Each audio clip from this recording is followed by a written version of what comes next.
اعوذ باللہ من الشیطان الرجیم بسم اللہ الرحمن الرحیم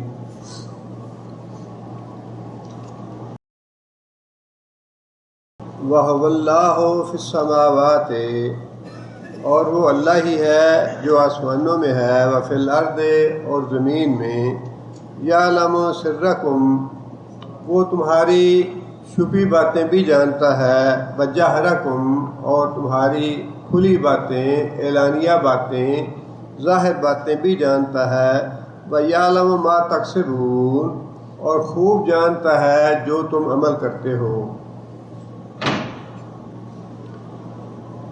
سورہ انعام کے شروع میں اللہ تعالیٰ توحید کے دلائل ارشاد فرما رہے ہیں۔ پہلی دو آیتوں میں بھی اللہ تعالیٰ نے توحید کے دلائل ہی ارشاد فرمائے ہیں۔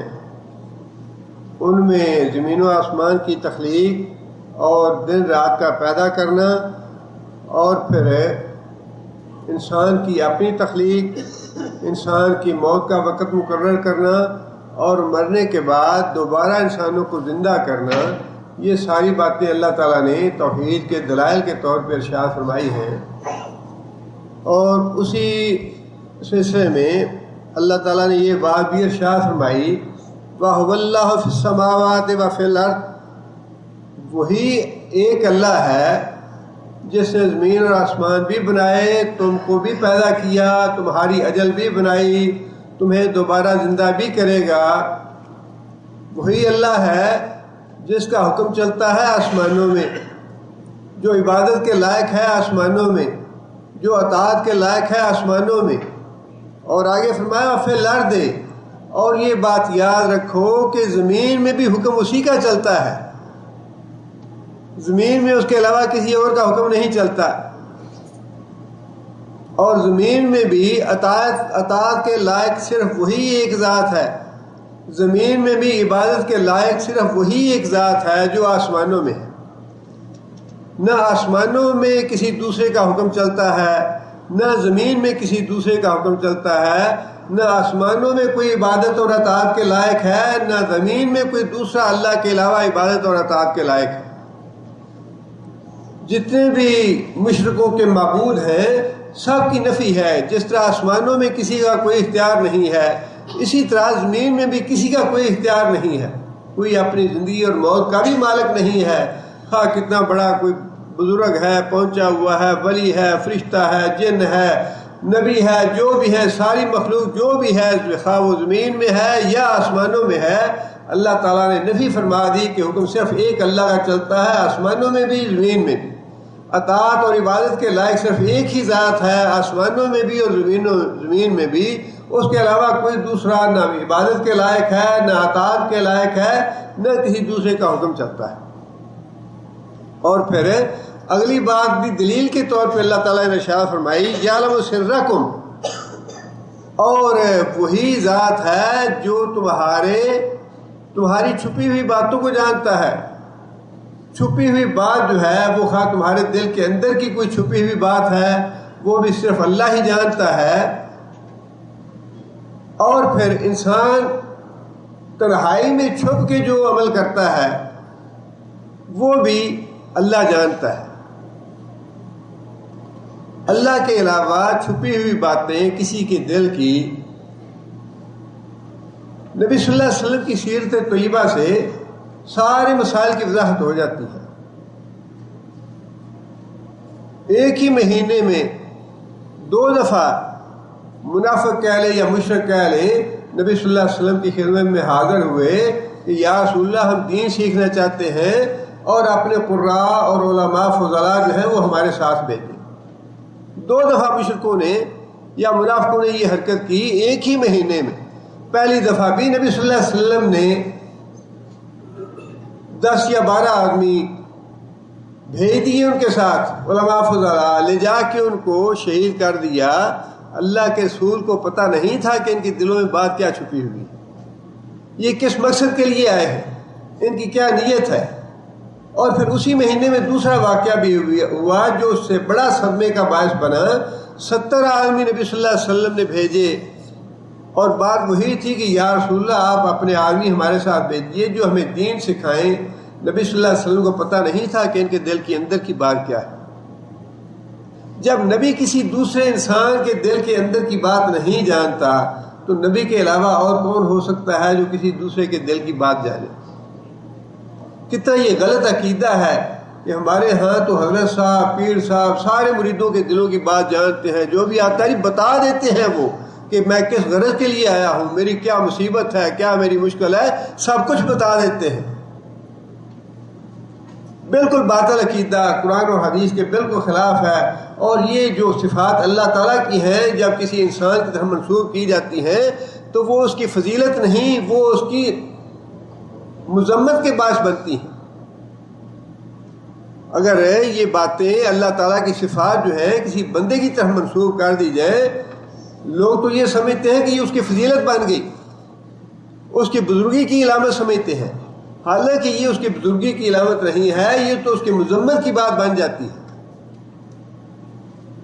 آپ لمحہ بار کے لیے سوچئے کہ اگر یہ فرض کر لیا جائے کہ نبی صلی اللہ علیہ وسلم لوگوں کے دلوں کی بات جانتے تھے اور نبی صلی اللہ علیہ وسلم نے جانتے بوجھتے بھیج دیا آدمیوں کو قتل کرنے کے لیے، یہ نبی صلی اللہ علیہ وسلم کی فضیلت ہے یا نبی صلی اللہ علیہ وسلم کی معاذ اللہ گستاخی ہے؟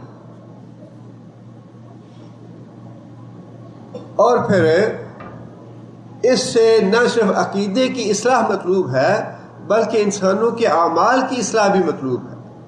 اگر صرف انسان اس ایک عقیدے پہ جم جائے اور اس عقیدے کو دل میں بٹھا لے کہ میں جو بھی میرے دل کے اندر چھپی ہوئی بات ہے وہ اللہ جانتا ہے، یا جو بھی کام میں تنہائی میں چھپ کے کروں گا لوگوں سے اسے اللہ جانتا ہے، اگر انسان یہی عقیدہ جما لے اپنے دل میں تو انسان کے اعمال کی اصلاح کے لیے کوئی اور ضرورت نہیں رہتی. نہ پولیس کی ضرورت ہے، نہ قانون کی ضرورت ہے، نہ کمیشن کی ضرورت ہے، نہ کسی اور چیز کی ضرورت ہے.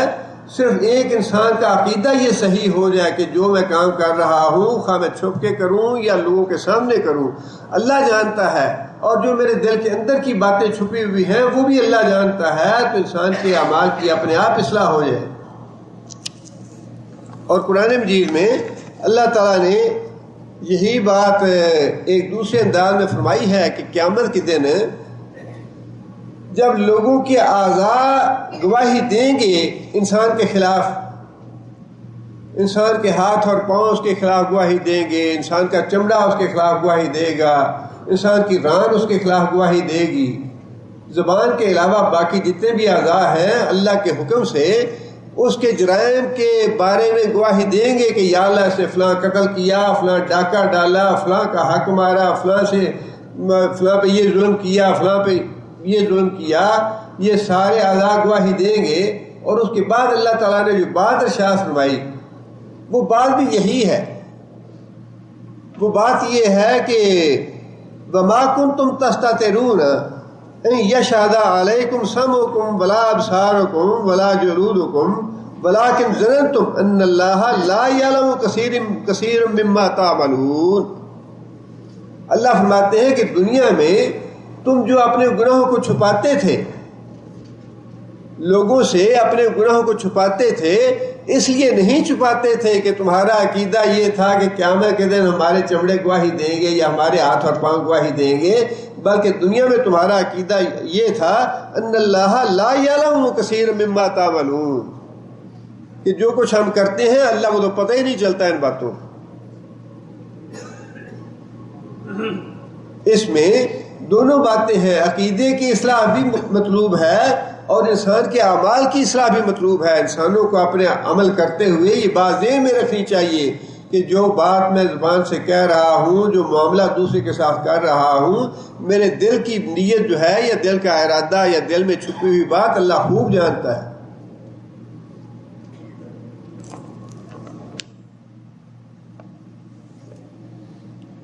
اور آگے فرمایا وَجَهْرَكُمْ، اور تمہاری ظاہر بات بھی جانتا ہے. وَيَعْلَمُ مَا تَكْسِبُونَ، اور جو تم شب و روز اعمال کرتے ہو اللہ ان سے بھی واقف ہے. دن رات جو کام تم کرتے ہو اچھے ہیں یا برے ہیں ان سے بھی اللہ واقف ہے. اور یہ ساری باتیں جو ہے یہ توحید کے دلائل میں ہیں، یہ اللہ کی صفت ہے. غیب کی باتیں جاننا، ظاہر باتیں جاننا، چھپی باتیں جاننا، انسان کے دن رات کے سارے اعمال سے واقف ہونا، دنیا میں کوئی اور ایسا بزرگ نہیں ہے، کوئی پیر نہیں ہے، کوئی حضرت صاحب ایسے نہیں ہیں جو زندہ ہوں یا فوت ہوں، جو انسانوں کے حالات سے آگاہ ہوں، جو چھپی باتوں سے آگاہ ہوں، جو لوگوں کے ظاہر کو جانتے ہیں۔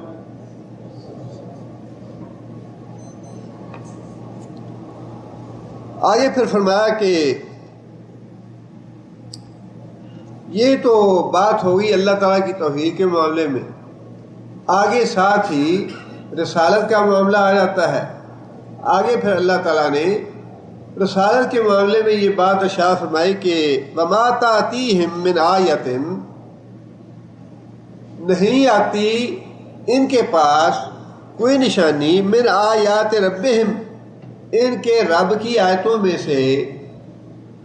یہ بات اللہ تعالیٰ عام لوگوں کی جو فطرت ہے، پہلوں کی بھی پچھلوں کی بھی، نبی صلی اللہ علیہ وسلم کے زمانے کے بھی، اور جو پہلی گزری ہوئی قومیں تھیں، ان سب کے بارے میں ایک عام سی بات اللہ تعالیٰ ارشاد فرما رہے ہیں کہ لوگوں کا حال یہ ہے جب بھی ان کے پاس ان کے رب کی نشانیوں میں سے کوئی نشانی آتی ہے، وہ نشانی خواہ تو کوئی آیت ہو الہامی کتاب کی، یا پیغمبر کا معجزہ ہو،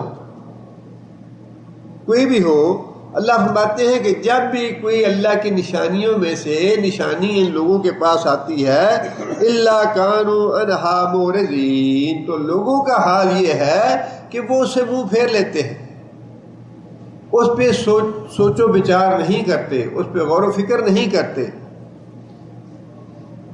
اگر انسان کو توحید کی نشانیاں مطلوب ہوں، توحید کے دلائل مطلوب ہوں، تو توحید کے دلائل تو انسان کی اپنی ذات کے اندر بھی موجود ہیں، اور انسان کی ذات سے باہر بھی ہزاروں نشانیاں موجود ہیں، لیکن انسان ان پہ غور و فکر نہیں کرتا، انسان ان سے منہ موڑے رہتا ہے، انسان ان پہ توجہ نہیں کرتا۔ یہ بات تو اللہ تعالیٰ نے فرمائی کہ انسان کا مزاج اور انسان کے لوگوں کا مزاج اور لوگوں کی فطرت جو ہے وہ ایسی ہی ہے کہ نشانیاں جو آتی ہیں اللہ کی طرف سے، یا جو اللہ نے نشانیاں مہیا کی ہیں، ان پہ غور و فکر کی ضرورت کم ہی لوگ محسوس کرتے ہیں۔ اکثریت کا حال یہ ہے کہ وہ اس پہ غور و فکر نہیں کرتے۔ سورج چڑھتا ہے، غروب ہوتا ہے، رات کو چاند نکلتا ہے، طلوع ہوتا ہے، ستارے طلوع ہوتے ہیں، غروب ہوتے ہیں، دن آتا ہے، رات آتی ہے۔ عام آدمی اپنے بچپن سے لے کر جوانی تک، پھر بڑھاپے تک یہ چیز دیکھتا رہتا ہے، اور کبھی اس بات پہ غور و فکر کرنے کی ضرورت محسوس نہیں کرتا کہ یہ سورج چڑھتا ہے، اپنے وقت پہ نکلتا ہے، وقت پہ غروب ہوتا ہے، دن رات بنتے ہیں، سورج چاند ہے، ستارے ہیں، دن ہے، رات ہے۔ اور یہ سارا نظام کس نے بنایا ہے، اور یہ سارا نظام اتنا مربوط اور منظم جو ہے یہ کس طرح چل رہا ہے، کون اسے چلا رہا ہے، یہ غور و فکر کرنے کی ضرورت کم لوگ محسوس کرتے ہیں۔ اکثریت کا حال یہ ہے وہ ان باتوں سے غافل رہتے ہیں۔ آگے پھر اللہ تعالیٰ نے خاص طور پہ قریش مکہ کے حوالے سے بات ارشاد فرمائی، اور وہ یہ ہے فقط کذبوا بالحق لما جاءہم، فقط کذبوا، اور قریش مکہ نے بھی جھٹلا دیا حق بات کو، لما جاءہم، جب ان کے پاس حق آ گیا، فسوف یاتیہم انباء ما کانوا بہ یستہزئون، فسوف، پس ان قریب، یاتیہم، آئے گی ان کے پاس، انباء، خبر یا وہ بات یا حقیقت، ما کانوا، جو تھے ساتھ اس کے، یستہزئون، استہزاء کرتے، جس بات کا یہ لوگ ٹھٹھا کر رہے ہیں، یہ لوگ استہزاء کر رہے ہیں، ان قریب ان کے پاس وہ حقیقت کھول کے سامنے آ جائے گی کہ جس بات کا ہم مذاق کر رہے تھے، وہ مذاق کرنے میں ہم ہی غلط تھے، انہیں اس بات کا پتہ چل جائے گا کہ یہ جھوٹے ہیں یا سچے ہیں۔ حق سے مراد رسول اکرم صلی اللہ علیہ وسلم کی ذات بھی ہو سکتی ہے، اور قرآن مجید بھی ہو سکتا ہے کہ نبی صلی اللہ علیہ وسلم کی ذات جو ہے وہ حق ان کے پاس آ گیا، اور حق آنے کے بعد انہوں نے جھٹلا دیا نبی صلی اللہ علیہ وسلم کو، اور قرآن مجید بھی ہو سکتا ہے کہ قرآن مجید حق ہے، وہ ان کے پاس آ گیا اور حق آنے کے بعد انہوں نے قرآن مجید کو جھٹلا دیا۔ اور آگے اللہ تعالیٰ فرماتے ہیں کہ جس بات کا یہ مذاق اڑاتے ہیں ان قریب وہ حقیقت کھل کے ان کے سامنے آ جائے گی کہ وہ تو واقعی سچی بات تھی جو اللہ کے رسول فرماتے تھے۔ اب وہ حقیقت کیا تھی جس کا وہ مذاق اڑاتے تھے؟ مفسرین نے اپنی اپنی رائے کے مطابق مختلف باتیں لکھی ہیں۔ بعد نے تو یہ لکھا ہے کہ نبی صلی اللہ علیہ وسلم لوگوں کو جب دعوت دیتے تھے تو یہ بات فرماتے تھے قولوا لا الہ الا اللہ تفلحوا، کامیاب ہو جاؤ گے، اور صرف یہی نہیں کہ آخرت کی زندگی میں کامیاب ہو جاؤ گے بلکہ ساتھ یہ بھی فرماتے تھے کہ عرب و عجم پہ تمہاری حکومت ہو جائے گی۔ اگر تم ایک کلمہ قبول کر لو تو اس ایک کلمہ قبول کرنے کی وجہ سے عرب و عجم پہ تمہاری حکومت ہو جائے گی۔ اس بات کا مکہ کے لوگ بھی مذاق اڑاتے تھے اور باہر سے جو لوگ آتے تھے ان کا حال بھی ویسا ہی تھا۔ سیرت کی کتابوں میں واقعہ لکھا ہے کہ نبی صلی اللہ علیہ وسلم حج کے موقع پہ جو بیرونی حجاج تھے ان کے پاس آتے اور ان کو بھی دعوت دیتے، اور یمن سے آیا ہوا ایک حج کا گروپ تھا، قافلہ تھا، نبی صلی اللہ علیہ وسلم نے اس کے سامنے دعوت پیش کی۔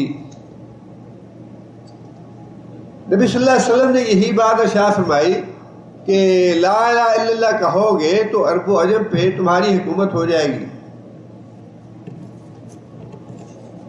یہ مزدہ گاڑی ہے بھائی کسی آدمی کی 15760 اور نسان 9135، یہ راستے میں یا رکاوٹ ہے کہیں پہ، اپنی گاڑی کو ہٹا۔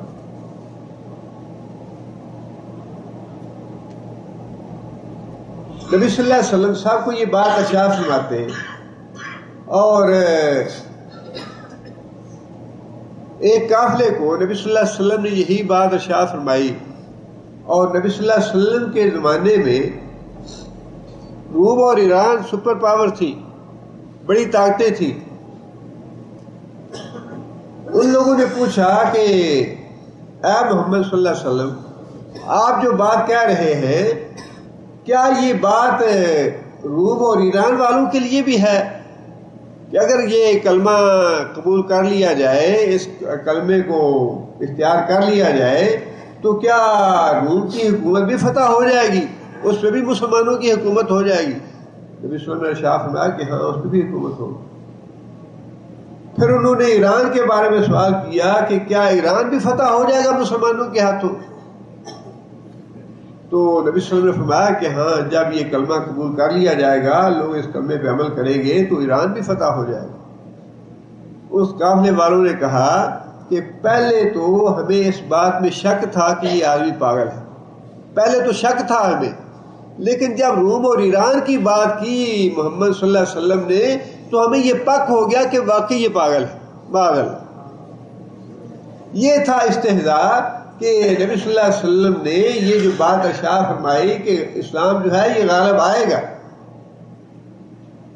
اور وہ نبی صلی اللہ علیہ وسلم کی پیشگوئی جو ہے وہ پوری ہو کے رہے گی انشاءاللہ۔ ایران جو ہے وہ تو حضرت عمر رضی اللہ تعالیٰ عنہ کے زمانے میں ہی فتح ہو گیا، اور روم بھی فتح ہوگا انشاءاللہ۔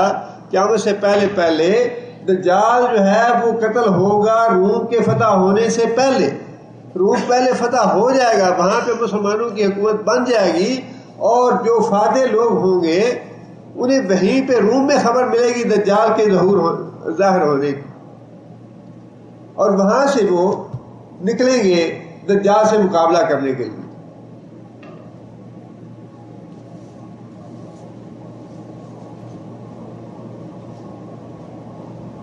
وہ پیشگوئی نبی صلی اللہ علیہ وسلم کی پوری ہوگی، اور اسی بات کا وہ لوگ مذاق اڑاتے تھے۔ لہذا مفسرین نے ایک بات تو یہی لکھی ہے کہ نبی صلی اللہ علیہ وسلم کی اس بات کا لوگ مذاق اڑاتے تھے۔ دوسری بات تھی آخرت والی، کہ آخرت والی بات جو ہے یہ بھی ہماری سمجھ میں نہیں آتی کہ اتنے ہزاروں اور لاکھوں برس گزر جائیں گے، لوگ مر کے مٹی ہو جائیں گے. وَيَقُولُونَ أَإِذَا مِتْنَا وَكُنَّا تُرَابًا وَعِظَامًا أَإِنَّا لَمَبْعُوثُونَ، کہ کیا ہم دوبارہ زندہ کیے جائیں گے جب ہم ہڈیاں ہو جائیں گے، مر کے مٹی ہو جائیں گے؟ کیا دوبارہ زندہ کیے جائیں گے؟ أَوَآبَاؤُنَا الْأَوَّلُونَ، اور کیا ہمارے جو پہلے گزرے ہوئے باپ دادا ہیں جو مر چکے ہیں، کیا وہ بھی دوبارہ زندہ ہوں گے؟ یہ تھی تعجب کی بات ان کے لیے، یہ تھا استہزاء کی بات ان کے لیے. اور نبی صلی اللہ علیہ وسلم کا اس بات پہ مذاق اڑاتے تھے کہ یہ کیسے ممکن ہے کہ اتنے ہزار سال گزر جائیں اور اس کے بعد انسان جب ختم ہو چکا ہوگا دوبارہ پیدا کیا جائے گا. اور پھر اس کے علاوہ بھی بعض چیزیں ایسی تھیں جو اللہ تعالیٰ نے قرآن مجید میں نازل فرمائی اور کافروں نے ان کا مذاق اڑایا. قرآن مجید میں اللہ تعالیٰ نے یہ بات ارشاد فرمائی کہ 19 جہنم کے اوپر ہم نے 19 داروغے مقرر کیے ہیں. جب اس آیت کا کافروں کو پتہ چلا تو ابو جہل نے کہا کہ کیا ہم میں سے کوئی 10 پہلوان ایسے بھی نہیں ہیں جو ایک ایک آدمی کو ایک داروغے کو پکڑ لیں؟ 19 داروغے ہیں، 10 آدمی مل کے ایک داروغے کو پکڑ لیں گے اور جہنم کا راستہ بند کر دیں گے. اسی طرح بعض دوسرے لوگوں نے یہ مذاق اڑایا کہ ایک کافر تھا، مشرک تھا، وہ کہنے لگا اچھا بھائی 2 آدمی 2 جو داروغے ہیں ان کو تم سنبھال لینا، باقی 17 داروغے جو ہیں انہیں میں سنبھال لوں گا. اور اسی طرح جب اللہ تعالیٰ نے قرآن مجید میں یہ بات ارشاد فرمائی انہا شجرۃ تخرج من فی اصل الجحیم، یہ زقوم جو ہے یہ جہنم کی جڑ سے پیدا ہونے والا درخت ہے. فمالئون منھا البطون، اور جہنمیوں کو اسی تھور کا درخت جو ہے یہ کھا کے اپنا پیٹ بھرنا پڑے گا. لاکلون من شجر من زقوم، تم کھاؤ گے یہ زقوم کا درخت جہنمی لوگ. فمالئون منھا البطون، اور پیٹ بھرو گے اپنے اس تھور کے درخت سے. جب اللہ تعالیٰ نے قرآن مجید میں یہ بات ارشاد فرمائی تو ابو جہل کہنے لگا کہ جہنم میں درخت کیسے اگے گا؟ آج جو ہے وہ تو لکڑی کو کھا جاتی ہے، اور محمد صلی اللہ علیہ وسلم یہ کہہ رہا ہے کہ جہنم میں درخت پیدا ہوگا تھور کا. اور ہم تو یہ جانتے ہیں کہ تھور جو ہے یہ نام ہے کھجور اور مکھن کا، ہم تو بڑے مزے سے کھائیں گے. یہ استہزاء تھا قرآن مجید کی آیات کا. جب حق ان کے پاس آیا تو اس حق کا مذاق اڑایا، خواہ وہ قرآن مجید کی آیات تھی یا خود نبی صلی اللہ علیہ وسلم کی ذات تھی یا نبی صلی اللہ علیہ وسلم کے ارشادات تھے یا نبی صلی اللہ علیہ وسلم کے جو فرمودات تھے، ان کا مذاق اڑایا ان لوگوں نے. اللہ فرماتے ہیں کہ جس چیز کا یہ مذاق اڑا رہے ہیں ان قریب انہیں پتہ چل جائے گا کہ اس کی اصل حقیقت کیا ہے. یہاں یہ بات تو اللہ تعالیٰ نے کافروں کے حوالے سے کہی ہے، لیکن بہت سے بد نصیب مسلمان بھی ایسے ہیں جو اپنی بدعمالی کے ساتھ ساتھ دین کے بعد احکام کا مذاق اڑاتے ہیں.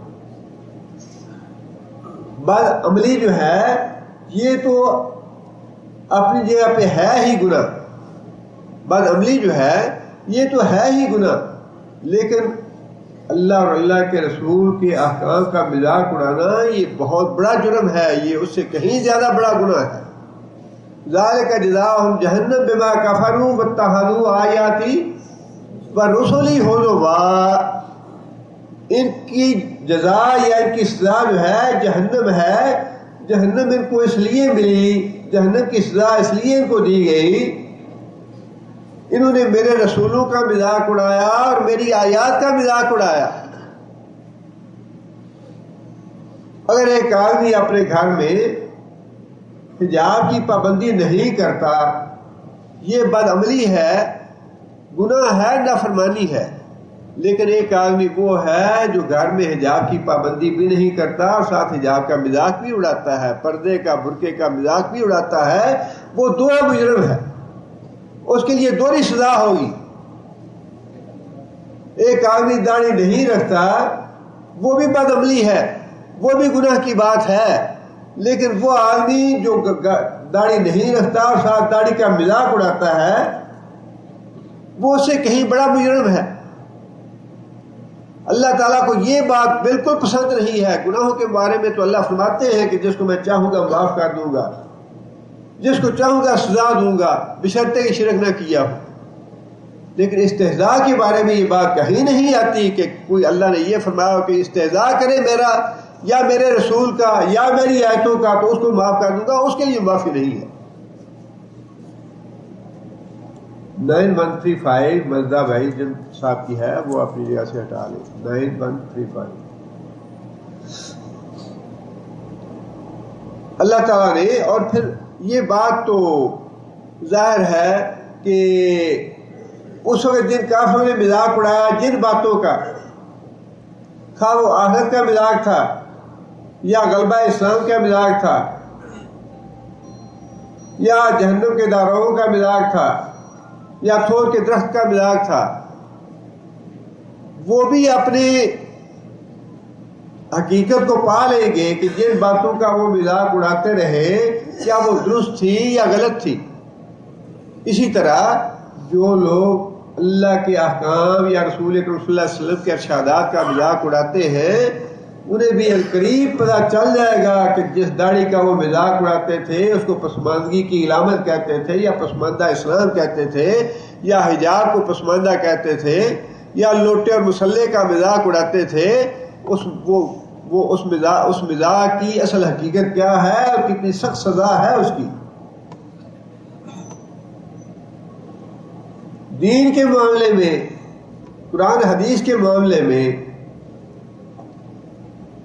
انسان کا اگر علم نہ ہو تو بہتر راستہ یہ ہے کہ انسان سکوت اختیار کرے۔ کہیں ایسا نہ ہو کہ زبان سے کوئی ایسی بات نکل جائے جو اللہ اور اللہ کے رسول کی باتوں کے استہزاء میں ہے۔ انسان کا علم نہ ہو تو انسان کو چاہیے کہ انسان خاموش رہے، لیکن ایسی بات زبان سے نکالنے سے گریز کرنا چاہیے جس میں شریعت کے کسی بھی حکم کا کوئی استہزاء پایا جائے۔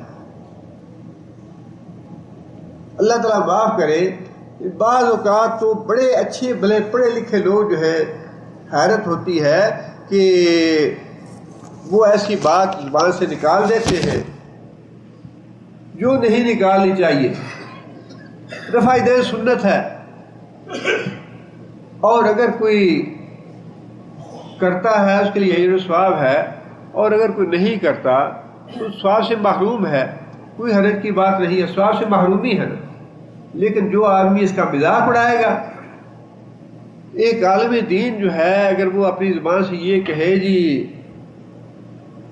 پولیس اسٹیشن پہ تھانے میں جن مجرموں کو سزا دینی ہوتی ہے ان کے ہاتھ اونچے کرا دیے جاتے ہیں، ان کو ہاتھ کھڑے کر دیے جاتے ہیں، اگر اس بات کی تشبیہ جو ہے وہ رفع دین کے ساتھ دی جائے تو آپ بتائیے کہ یہ استہزاء نہیں تو اور کیا ہے؟ اور کتنی بڑی سزا ہونی چاہیے اس کی سزا تو اتنی ہونی چاہیے کہ وہ سزا اللہ ہی جانتا ہے۔ اس لیے اللہ کے رسول کی سنت ہے یہ، اللہ کے رسول کا عمل ہے یہ، اور اللہ کے رسول کا عمل جو ہے وہی بات ہے۔ بے عملی ہے تو بے عملی جو ہے وہ شاید اللہ معاف کر دے، شاید اللہ تعالیٰ اس گناہ سے درگزر کر دے، لیکن جب آپ اس بے عملی کا مذاق اڑائیں گے تو وہ ناقابل معافی ہے، اس کی معافی نہیں ہے بلکہ اس کی بدترین سزا ہو۔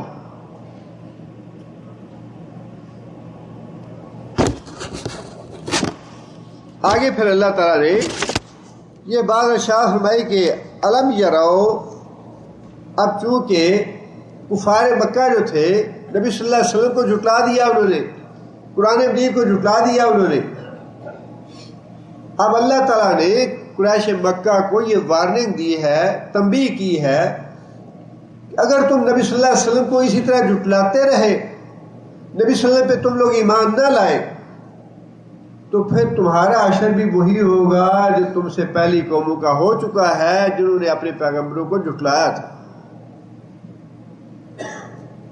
قرآن مجید میں اللہ تعالیٰ نے ہر طرح سے سمجھانے کی کوشش کی ہے، دلائل سے بھی سمجھایا ہے اور گزشتہ قوموں کے واقعات کے حوالے سے بھی سمجھایا ہے۔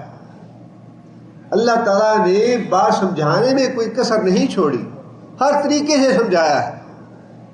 صرفنا الآیات، ہم اپنی آیتیں، اپنے احکامات بار بار تمہارے سامنے پیش کرتے ہیں، کبھی اس طرح سے، کبھی اس طرح سے، کبھی اس طرح سے، شاید انسان جو ہے وہ کوئی اس طرح سمجھ جائے، کوئی اس طرح سمجھ جائے۔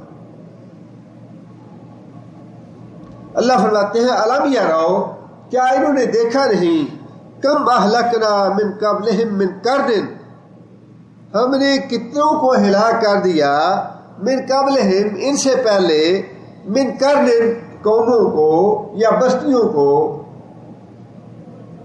مکناہم فی الارض، مکننا جن کو ہم نے جگہ دی، جن کو ہم نے حکومت دی، جن کو ہم نے اقتدار دیا، فی الارض زمین میں، ما لم نمکن لکم، ما لم نمکن، اور وہ اقتدار، وہ طاقت، وہ قوت، وہ خوشحالی ہم نے تمہیں نہیں دی۔ تمہیں سے مراد کون ہے؟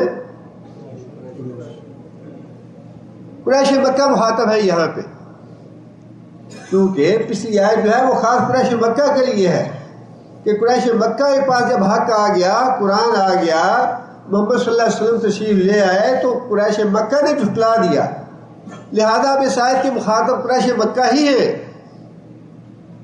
کہ ہم نے جتنا اقتدار، جتنی طاقت، جتنی خوشحالی، جتنا عروج ان کو دیا تھا جو تم سے پہلے گزر چکے اور جنہیں ہم نے ہلاک کر ڈالا، وہ تم سے زیادہ طاقتور تھے، وہ تم سے زیادہ خوشحال اور زیادہ قوت والے تھے۔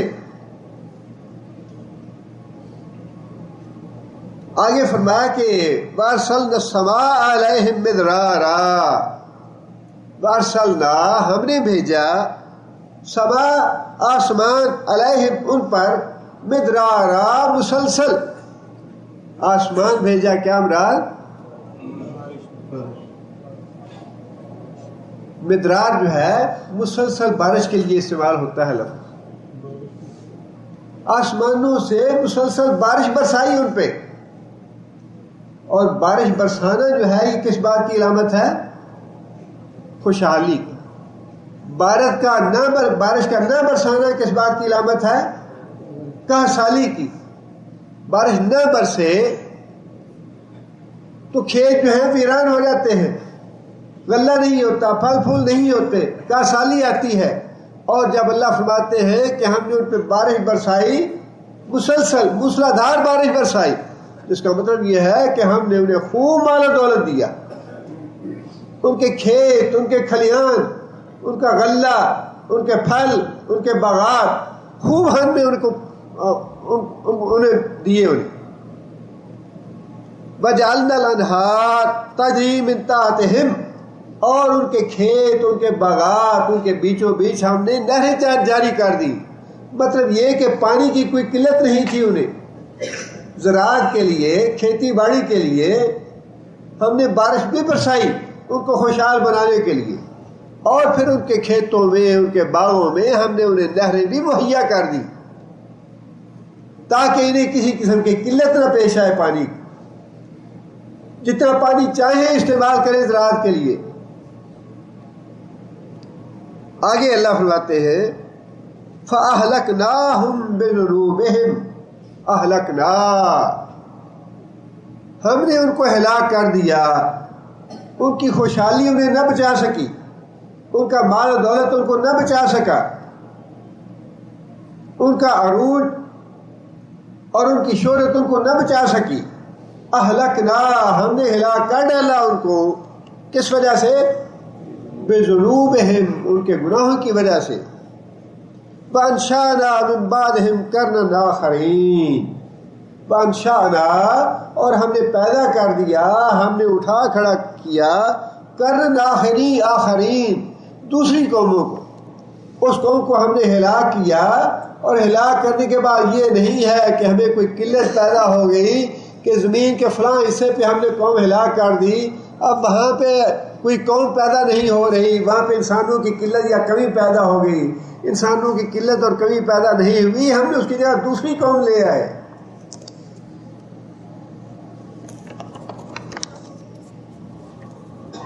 قرآن مجید میں اللہ تعالیٰ نے اس کی مثالیں بھی ارشاد فرمائی ہیں، اور یہ بات اللہ تعالیٰ نے ایک دفعہ نہیں ارشاد فرمائی، بار بار یہ باتیں اللہ نے ارشاد فرمائی ہیں کہ جن لوگوں نے انبیاء کو جھٹلا دیا، انبیاء کی نافرمانی کی، اللہ کی نافرمانی کی، اہلکناہم، ہم نے ہلاک کر دیا ان کو۔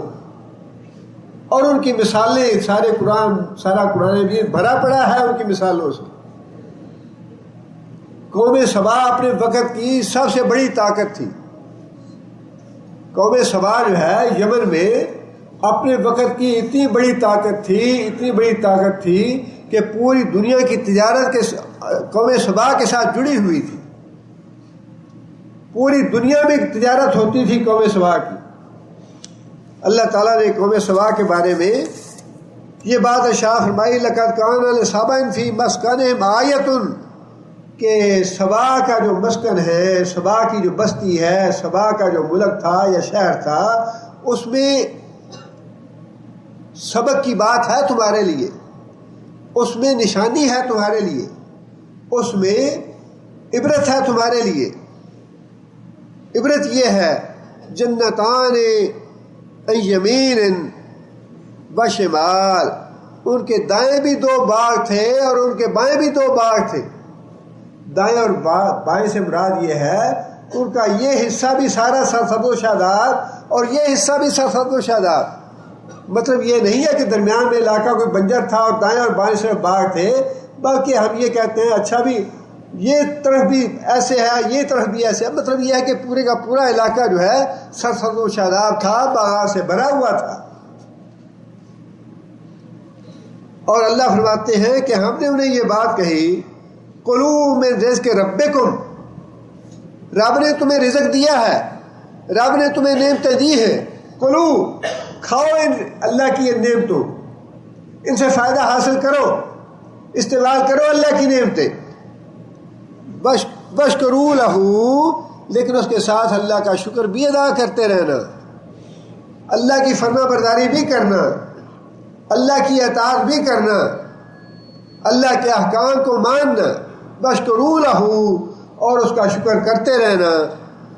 بلدۃ طیبۃ، بڑا ہی اچھا ملک ہے تمہیں اللہ نے دیا، بلدۃ طیبۃ، بڑا اچھا ملک اللہ نے تمہیں دیا ہے، ہر لحاظ سے اچھا، پیداوار کے اعتبار سے اچھا، پانی کے اعتبار سے اچھا، معدنیات کے اعتبار سے اچھا، ساری نعمتیں اللہ نے تمہیں دی ہیں اس ملک میں۔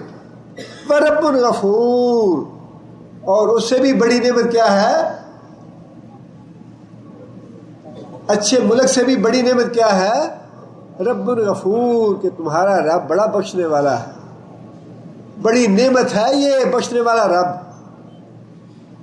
اللہ تعالیٰ نے اپنی رحمت کو، اپنی بخشش کو نعمت کے طور پہ جتلایا ہے کہ گناہ تم سے ہوں گے، انسان ہو تمہاری فطرت میں ہے گناہ کرنے، لیکن جب گناہ ہو جائے تو اللہ کا شکر ادا کرو کہ تمہارا مالک اور تمہارا رازق جو ہے بڑا بخشنہار ہے، اس سے اپنے گناہوں کی معافی مانگو گے تمہارے گناہ معاف فرما دے گا۔ اللہ نے تمہیں ملک بھی اچھا دیا اور تمہارا رب جو ہے وہ بھی بڑا مہربان، بڑا بخشنہار ہے۔ آگے اللہ فرماتے ہیں، فَأَعْرَضُوا، ان لوگوں نے نافرمانی کی، قوم سبا جو تھی اللہ کی نافرمان بن گئی۔ اللہ نے فرمایا تھا کہ میری اطاعت کرنا، میرا شکر کرتے رہنا، میری عبادت کرتے رہنا، لیکن ہوا کیا کہ وہ دولت حاصل کر کے، خوشحالی حاصل کر کے، ڈالر کما کے سرکش بن گئے، باغی بن گئے، اللہ کی اطاعت سے منہ موڑ لیا، اللہ کی نافرمان بن گئے۔ آگے اللہ فرماتے ہیں، فَأَرْسَلْنَا عَلَيْهِمْ سَيْلَ الْعَرِمِ وَبَدَّلْنَاهُمْ بِجَنَّتَيْهِمْ جَنَّتَيْنِ، اور پھر ہم نے ان پہ زبردست سیلاب بھیجا، ان کے جو باغات تھے، ان کے جو کھیت اور کھلیان تھے، سارے کے سارے اس سیلاب میں بہہ گئے، ہر چیز تباہ اور برباد ہو گئی، فصلیں بھی برباد ہو گئی، غلہ بھی برباد ہو گیا، پھل پھول بھی برباد ہو گئے۔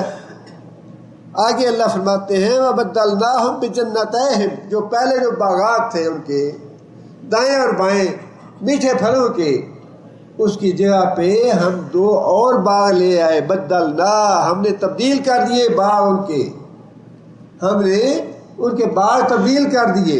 کس چیز سے باغ تبدیل کیے؟ ذوات اکل خمط واصل، ان کے پھلوں کو کڑوا کسالہ بنا دیا۔ پہلے جو پھل تھے ان باغوں کے وہ میٹھے تھے، صحت بخش تھے، لیکن جب انہوں نے نافرمانی کی تو ہم نے ان کے باغوں کے پھلوں کو کڑوا کسالہ بنا دیا، بیماری پھیلانے والا بنا دیا، صحت کو برباد کرنے والا بنا دیا۔ اور آگے فرمایا کہ وَشَيْءٍ مِّن سِدْرٍ قَلِيلٍ، اور جہاں پہ سرسبزی تھی، ان کی زمین سرسبز و شاداب تھی، وہاں پہ ہم نے بیری کے کانٹے دار درخت اور گھاس پھوس اگا دیا۔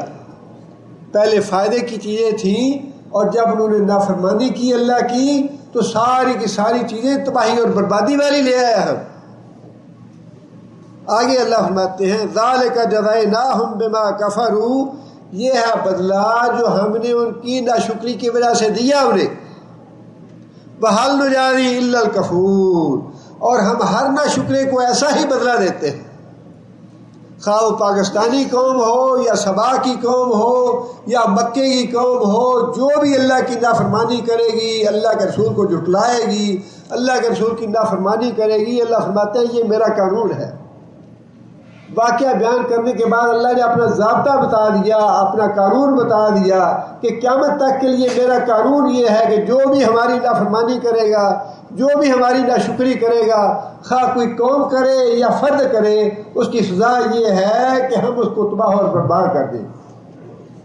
اور پھر وہی قوم سبا جسے ساری دنیا جو ہے وہ اپنا سردار مانتی تھی اور ساری دنیا ان سے تجارت کرنا اپنا فخر سمجھتی تھی، وہی قوم سبا اس کو کھانے کے لیے وہاں کچھ نہیں ملتا تھا، اپنے یمن ملک چھوڑ کے کچھ لوگ شام میں جا کے آباد ہوئے، کچھ لوگ حجاز میں جا کے آباد ہوئے، کچھ لوگ فلسطین میں، ساری قوم تتر بتر ہو گئی کہ اس قوم کا نام و نشان نہیں باقی رہا، قوم ہی ختم ہو گئی، اللہ نے جڑ کاٹ دی اس قوم کی، جس نے نافرمانی کی، جس نے ناشکری کا راستہ اختیار کیا، اللہ نے اس قوم کی جڑ کاٹ دی، حالانکہ وہ اپنے وقت کی سپر پاور تھی۔ اور پھر اسی طرح اللہ تعالیٰ نے سورہ فجر میں بھی یہ بات ارشاد فرمائی، جو بات اللہ تعالیٰ نے یہاں ارشاد فرمائی، ہم نے ان کو ایسا اقتدار بخشا تھا جنہیں ہم نے ہلاک کیا، اے قریش مکہ تمہیں ہم نے وہ اقتدار نہیں دیا، تمہیں وہ طاقت نہیں دی، تمہیں وہ عظمت عطا نہیں کی جو تم سے پہلے لوگوں کو عطا کی تھی، جنہوں نے ناشکری کی اللہ کے رسول کی، نافرمانی کی، ہم نے ان کو ہلاک کر ڈالا، وہ تم سے زیادہ طاقتور تھے۔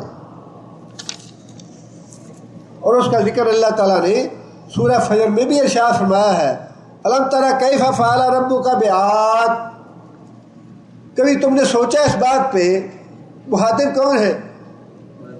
وہی قریش مکہ۔ کبھی تم لوگوں نے اس بات پہ بھی سوچا ہے کہ ہم نے قوم عاد کے ساتھ کیا سلوک کیا؟ اللہ فرماتے ہیں ارم ذات العماد، بڑے بڑے ستون تعمیر کیے انہوں نے،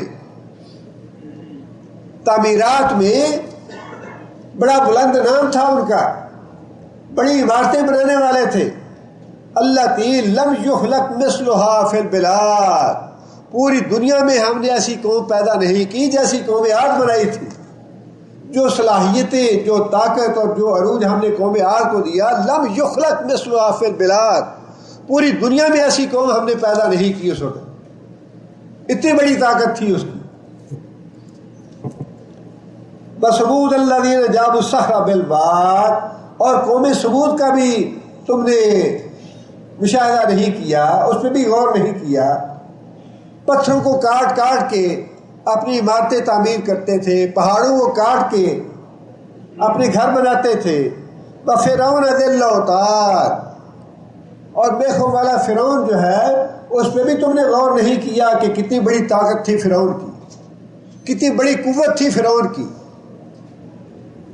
اللہ فرماتے ہیں الذین طغوا فی البلاد، یہ قومیں وہ ہیں جنہوں نے شہروں میں سرکشی کی، اللہ کی نافرمانی کی، اللہ کی بغاوت پہ اتر آئے، اللہ کا مقابلہ کرنے کی کوشش کی۔ فاکثروا فی الفساد، اور زمین میں ہر جگہ فساد برپا کر دیا، پوری دنیا کو فساد سے دوچار کر دیا۔ آگے اللہ فرماتے ہیں فصب علیہم ربک صوت عذاب، بالآخر کیا ہوا؟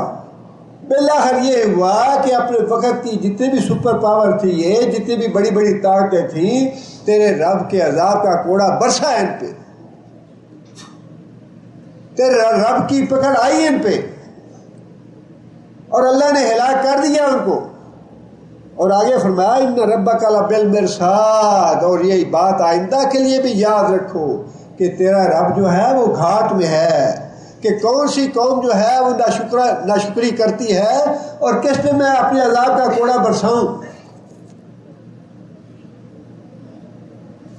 ان ربک لبالمرصاد، اللہ تعالیٰ ان قوموں کو ہلاک کر کے فارغ نہیں ہو گیا، ان قوموں کو ہلاک کر کے اللہ تعالیٰ نے اپنا قانون چھوڑ نہیں دیا، اللہ کا قانون اب بھی جاری اور ساری ہے۔ ان ربک لبالمرصاد، اللہ تو گھات لگائے ہوئے ہے کہ کون آدمی میری نافرمانی کرتا ہے، میری سرکشی کرتا ہے، میری بغاوت کرتا ہے، اللہ تعالیٰ اس کی جڑ کاٹ دیتے ہیں، خواہ وہ قوم ہو یا آدمی ہو۔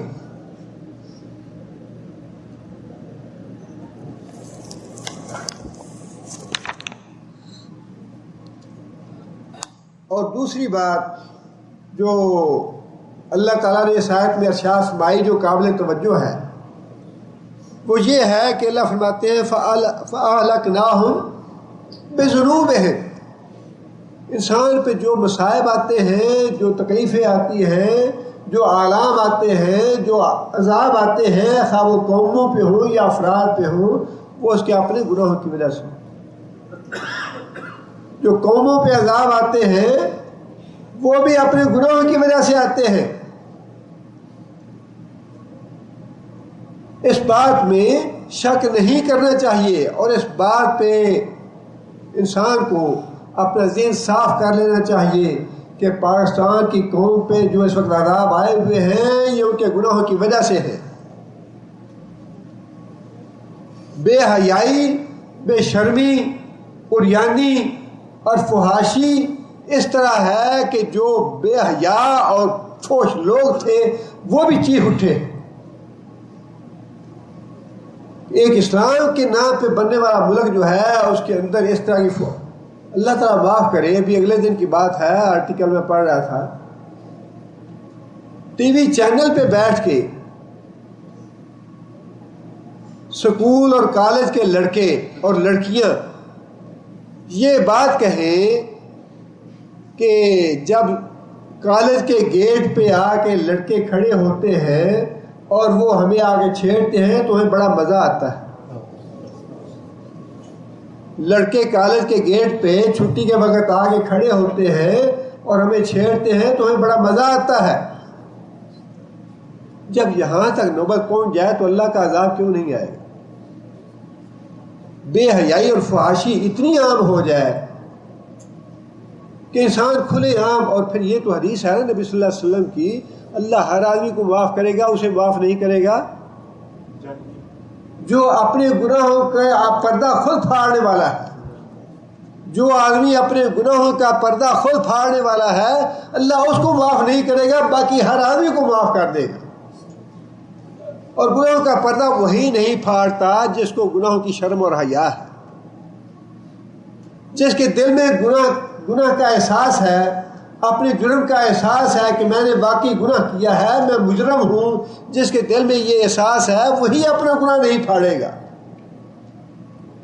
اور جو اس حد کو عبور کر گیا ہے کہ اسے اس بات کا احساس ہی نہیں رہا کہ میں کوئی گناہ کر رہا ہوں، اور اپنا گناہ جو ہے وہ عام پھاڑ دیتا ہے، عام لوگوں کے سامنے اپنے گناہ کا ذکر کرتا ہے کہ میں یہ کرتا ہوں، میں وہ کرتا ہوں۔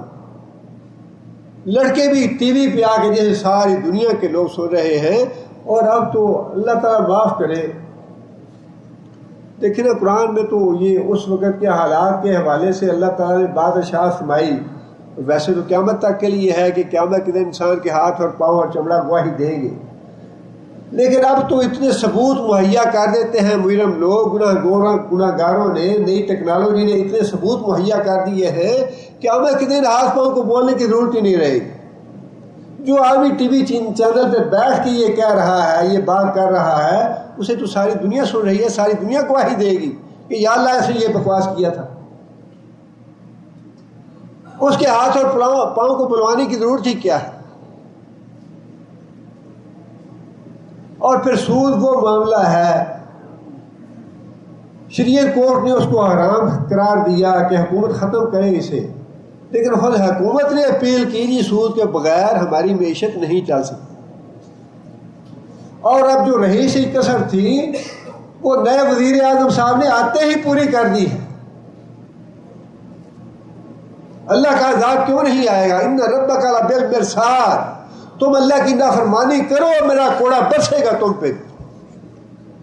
اس بدبخت آدمی کو تو شکر کرنا چاہیے تھا اللہ کا، اور آتے ہی اعلان کرنا چاہیے تھا کہ میں اللہ کا شکر کرتے ہوئے اسلامی احکام کو نافذ کروں گا، حدود کو نافذ کروں گا۔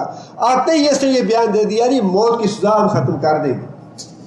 وَلَکُمْ فِی الْقِصَاصِ حَیَاتٌ یَا اُولی الْأَلْبَابِ، قصاص میں، قاتل کو قتل کرنے میں تمہاری زندگی ہے، اور اس سزا کو تو اللہ کا رسول نہیں معاف کر سکتا، اللہ کا رسول اس کو بدل نہیں سکتا، تم اس کو بدلنے والے کون ہوتے؟ کیسی یہ اللہ تعالیٰ معاف کرے، کتنی جرأت آ جاتی ہے انسان میں، کتنی سرکش بن جاتا ہے انسان۔ ابھی تو ہفتہ 8 دن نہیں ہوئے تمہیں وزیر اعظم بنے ہوئے، اور دماغ تمہارا اتنا خراب ہو گیا ابھی سے۔ علماء نے بتایا بھی ہے کہ بیوقوف آدمی، بدبخت انسان، یہ اللہ کا قانون ہے، نہ توڑو اس کو، اس کی حد کو عبور نہ کرو۔ جیسے ہی تم نے اس حد کو عبور کی، اللہ کا کوڑا برسے گا تم پہ بھی اور ساتھ تمہاری قوم پہ۔ ایک سے ایک بڑھ کے بدبخت آتا ہے جو اللہ کے قانون کو توڑنے والا ہے، اللہ کے قانون کا استہزاء کرنے والا ہے، اللہ کی نافرمانی کرنے والا اور اللہ کے سرکشی اور بغاوت کرنے والا ہے۔ بات وہی ہے، اگر تمہارے اندر جرأت نہیں ہے، ہمت نہیں ہے، بکواس تو نہ کرو اپنی زبان سے، عمل اس پہ نہیں کر سکتے، بدبخت عمل نہ کرو، لیکن پوری دنیا کو یہ سنانے کی ضرورت کیا ہے کہ میں موت کی سزا ختم کر دوں۔ اب پوری دنیا جو ہے تمہارے خلاف قیامت کے دن گواہی دے گی کہ یا اللہ اس نے یہ بکواس کیا تھا۔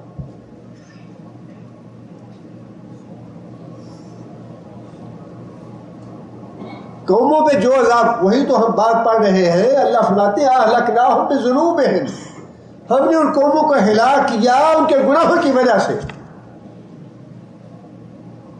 لیکن تاریخ سے یا قرآن سے تو کوئی عبرت لینے کے لیے تیار نہیں۔ قرآن تو نہیں پڑھتے، یہ بھی جرم ہے اگر قرآن نہیں پڑھتے۔ قرآن کے واقعات سے سبق حاصل نہیں کرتے، یہ بھی جرم ہے۔ لیکن اگر قرآن تمہیں پڑھنا نصیب نہیں ہے اور تم اتنے ہی مصروف ہو گئے ہو آتے ہی، کم از کم اتنی تو شرم اور حیا کرو کہ ہمارے گناہوں کی وجہ سے پہلے اللہ کا کوڑا برس چکا ہے پاکستان پہ، 2 ٹکڑے ہو چکا ہے۔ کتنی تباہی اور ہلاکت ہوئی، جب پاکستان بنا اس وقت بھی کتنی تباہی اور ہلاکت ہوئی، لاکھوں کے حساب سے جانیں بھی قربان ہوئی، عصمتیں بھی قربان ہوئی، مال و دولت کا بھی ضیاع ہوا، اور دوبارہ جب یہ پاکستان ٹوٹا تب بھی پھر یہی کچھ ہوا۔ یہ تو اللہ کا عذاب تھا جو ہمارے گناہوں کی وجہ سے آیا، اور اگر ہم سنبھلیں گے نہیں، اللہ کی اطاعت نہیں کریں گے، تو اللہ کا قانون جو ہے وہ قیامت تک کے لیے موجود ہے۔ ان ربک لبالمرصاد، اللہ تعالیٰ گھاٹ میں بیٹھے ہوئے ہیں، کون سی قوم میری سرکشی اور بغاوت کرتی ہے میں اس پہ کوڑا برساؤں اپنے عذاب کا.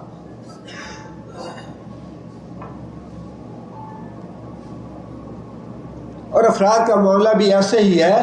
وہ تو قوموں کے ساتھ کیونکہ قوموں کا تعلق ہے لوگوں سے ہم ان کی بات کرتے ہیں، لیکن اپنے اپنے دامن میں بھی ہمیں منہ ڈال کے دیکھنا چاہیے کہ ہمارے اوپر بھی جو مصیبت آتی ہے، پریشانی آتی ہے، بیماری آتی ہیں، دکھ آتے ہیں، رنج آتے ہیں، ہمارے گناہوں کی وجہ سے آتے ہیں. وہ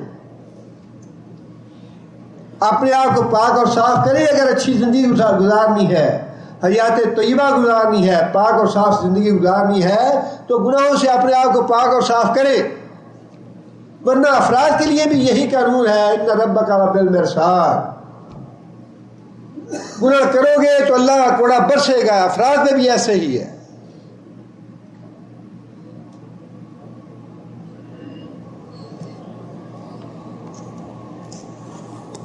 آگے اللہ فرماتے ہیں وَلَوْ نَزَّلْنَا عَلَيْكَ كِتَابًا فِي قِرْطَاسٍ فَلَمَسُوهُ بِأَيْدِيهِمْ. اب ایک اور رسالت کے حوالے سے اعتراض کا جواب اللہ تعالیٰ دے رہے ہیں. وہ اعتراض یہ تھا، کفار مکہ یہ کہتے تھے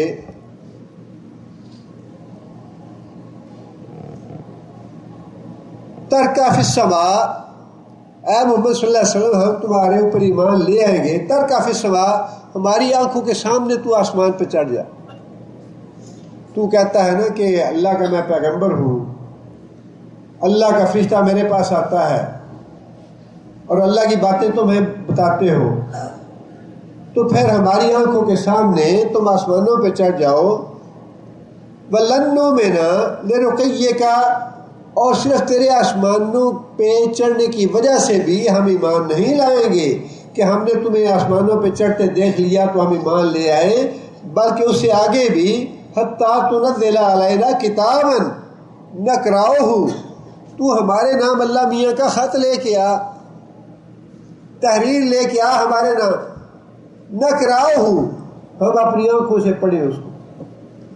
اور جی حضرت ابو جہل صاحب، آپ کے نام یہ رکا اللہ میاں کی طرف سے لکھا جاتا ہے کہ میں نے محمد صلی اللہ علیہ وسلم کو اپنا رسول بنایا ہے، لہذا آپ کی بڑی مہربانی کہ اگر آپ محمد صلی اللہ علیہ وسلم پہ ایمان لے آئیں. اس طرح کا رکا جو ہے وہ ابو جہل کے نام، عتبہ کے نام، شیبہ کے نام، ابو لہب کے نام، ان سارے لوگوں کے نام ایک ایک رکا ہونا چاہیے. نقرأہ، ہم اس کو خود اپنی آنکھوں سے پڑھیں تب ہم ایمان لائیں گے تم. آپ انداز لگائیے کتنی کتنی اذیت دینے والی اور کتنی کتنی تکلیف دینے والی باتیں جو ہیں یا مطالبے نبی صلی اللہ علیہ وسلم سے کیے گئے. اللہ تعالیٰ نے اس کا جواب یہاں دیا ہے وَلَوْ نَزَّلْنَا عَلَيْكَ كِتَابًا، اے محمد صلی اللہ علیہ وسلم اگر ہم تمہارے اوپر لکھی لکھائی کتاب بھی بھیج دیتے، فی قرطاس، جو کاغذوں میں لکھی ہوتی، فَلَمَسُوهُ بِأَيْدِيهِمْ. کیسی اللہ تعالیٰ نے ایک ایک بات کی وضاحت فرمائی ہے. بعض اوقات انسان کو تعجب ہوتا ہے کہ اتنی وضاحت کیا ضرورت تھی. فَلَمَسُوهُ، اور یہ لوگ اس کتاب کو اپنے ہاتھوں سے لمس کرتے، اپنے ہاتھوں سے چھو لیتے، اپنے ہاتھوں سے پکڑ لیتے. یہ لمسو کیوں فرمایا؟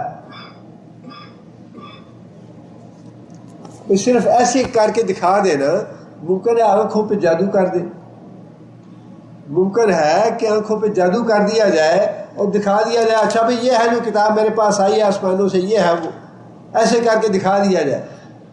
ممکن ہے آنکھوں پہ جادو کر کے انسان ایک ورقہ دکھا دے یا ایک پمفلٹ دکھا دے. اللہ فرماتے ہیں نہیں، کتاب بھی ہم نازل کر دیں محمد صلی اللہ علیہ وسلم پہ جو کہ کاغذوں میں لکھی ہوئی ہو، اور پھر اس کتاب کو، ان کاغذوں کو یہ کافر اپنے ہاتھوں سے پکڑ کے چھو بھی لے، دیکھیں ہاں واقعی یہ کاغذ ہی ہے، کتاب ہی ہے واقعی یہ جو آسمانوں سے آئی ہے. آگے اللہ فرماتے ہیں لَقَالَ الَّذِينَ كَفَرُوا، یہ لوگ جو کافر ہیں جو ایمان نہیں لا رہے، لَقَالَ الَّذِينَ یہ کہیں گے إِنْ هَذَا إِلَّا سِحْرٌ مُبِينٌ، ان ھذا، یہاں پہ ان کون سا ہے؟ نافیہ ہے. ان ھذا نہیں ہے یہ کتاب الا مگر سحر مبین، یہ تو کھلا کھلا جادو ہے. اللہ فرماتے ہیں کہ اگر ان کے اس مطالبے پہ یہ ایمان لانے والے ہوتے تو ہم کتاب بھی نازل کر دیتے، لیکن اصل بات تو یہ ہے کہ ایمان لانا نہیں چاہتے. جب انسان ایک بات کا فیصلہ کر لے میں نے یہ بات نہیں ماننی، ایک آدمی یہ فیصلہ کر لے میں نے یہ بات نہیں ماننی، اب آپ اس کے سامنے ہزاروں دلائل دیتے رہیں وہ نہیں مانے گا. ہزاروں دلائل دیتے رہیں. جب ایک انسان ضد کر لے، اڑ جائے کہ نہیں یہ بات نہیں ماننی، اللہ فرماتے ہیں اگر ہم آسمانوں سے کتاب نازل بھی کر دیں جو کاغذوں میں لکھی ہوئی ہو، اور یہ اپنے ہاتھوں سے چھو کے اس کو دیکھ بھی لے کہ واقعی یہ کتاب ہی ہے، تو پھر بھی یہ کافر لوگ ایمان نہیں لائیں گے، بلکہ کہیں گے یہ تو کھلا کھلا جادو ہے. وقالو، اب رسالت سے متعلقہ ہی ایک اور اعتراض کا جواب ہے. لولا انزل علیہ ملک، لولا کیوں نہیں، انزل نازل کیا گیا علیہ اوپر اس کے ملک. ملک کا معنی فرشتہ. بات تو دنیاوی اعتبار سے بالکل ٹھیک تھی کافروں کی. کسی حکومت کا سفیر جو ہے عام آدمی تو نہیں ہوتا. حکومت کا سفیر جو ہے وہ کسی دوسری ملک میں جاتا ہے، کسی دوسری جگہ پہ جاتا ہے، اس کے لیے الگ پروٹوکول ہوتا ہے، اس کے لیے الگ سہولتیں ہوتی ہیں، اس کے لیے الگ حکومت انتظام کرتی ہے ہر جگہ پہ، اس کے بڑا آن بان اور ٹھاٹ باٹ ہوتے ہیں. اب مطالبہ یہ تھا کافروں کا، اگر آپ واقعی اللہ کے سفیر بن کے آئے ہیں، اللہ کے پیغام بر بن کے آئے ہیں، اگر آپ واقعی اللہ کے رسول ہیں، تو پھر اللہ کی ذات تو بہت بڑی بادشاہ ہے پوری کائنات کا، شہنشاہ ہے اللہ تعالیٰ پر پوری کائنات کا، تو اللہ تعالیٰ کی شان شایان کوئی نہ کوئی تمہارا پروٹوکول تو ہونا چاہیے تھا. اور اگر زیادہ نہیں ہونا تو یہ چاہیے تھا کہ کوئی 1000-2000 فرشتوں کی گارد ہوتی تمہارے ساتھ، اور اگر 1000-2000 فرشتے نہیں تو کم از کم ایک فرشتہ تو ہوتا تمہارے ساتھ، پتہ چلتا کہ واقعی یہ اللہ کی طرف سے آیا ہے. بات دنیاوی اعتبار سے واقعی ان کی صحیح تھی، لیکن اللہ تعالیٰ نے امتحان لینا ہے ہمارا. بہت سی چیزیں ایسی ہیں، گمراہ ہونے والے اسی چیز سے گمراہ ہوتے ہیں، ہدایت لینے والے اسی چیز سے ہدایت لیتے ہیں.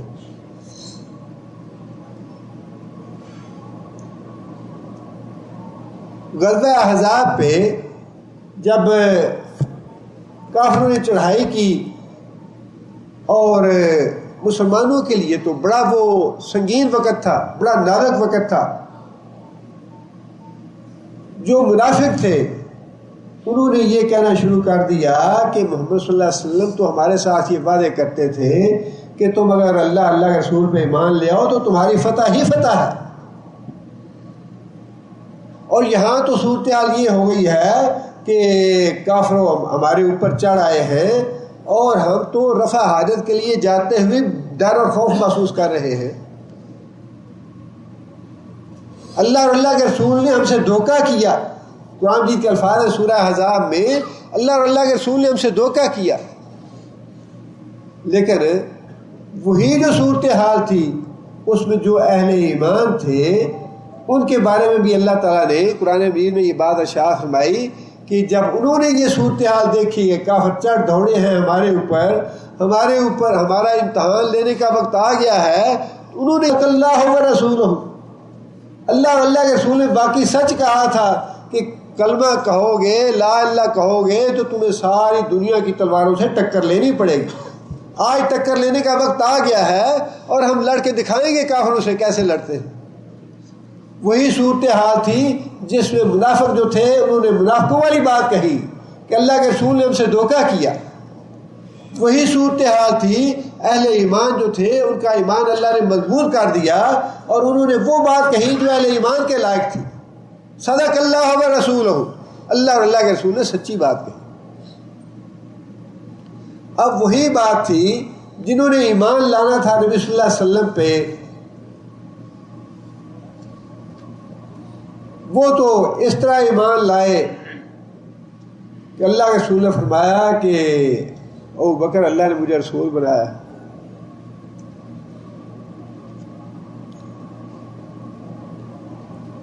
اور صدیق اکبر رضی اللہ تعالیٰ عنہ نے ایک لمحے کی تاخیر نہیں فرمائی کہ یا رسول اللہ محمد صلی اللہ علیہ وسلم اگر اللہ نے آپ کو رسول بنایا ہے تو آپ بالکل سچے ہیں، میں آپ پہ ایمان لاتا ہوں۔ جنہوں نے ایمان لانا تھا ان کے لیے تو دلیل کی ضرورت نہیں تھی، ان کے لیے یہی دلیل سب سے بڑی دلیل تھی کہ یہ آدمی 40 سال سے صادق اور امین کہلانے والا آدمی، 40 سال سے اس کو سچا اور امانت دار کہا گیا ہے، یہی سب سے بڑی دلیل تھی ان کے لیے۔ لیکن جنہوں نے ایمان نہیں لانا تھا ان کے لیے بڑے بہانے تھے کہ یہ آسمانوں سے کتاب لے کے آئے ہمارے لیے، اس کے اوپر فرشتہ نازل کیوں نہیں ہوتا، اس کے ساتھ فرشتہ ہونا چاہیے۔